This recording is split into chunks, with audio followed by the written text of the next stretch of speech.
نشد إلهي لا تعذبني فإني. طب قول يا محمد.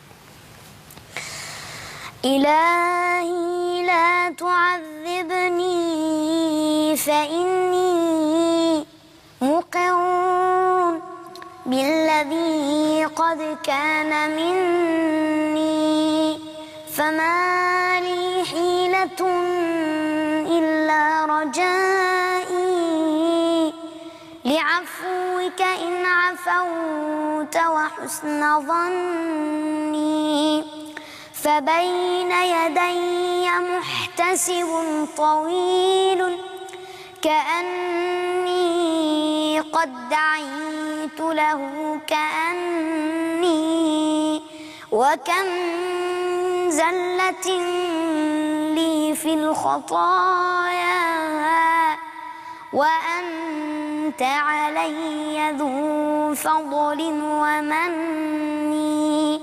إذا فكرت في ندمي عليها عضضت أناملي وقرعت سني، أجن بزهرتي دنيا جنونا وأقطع طول عمري في التمني،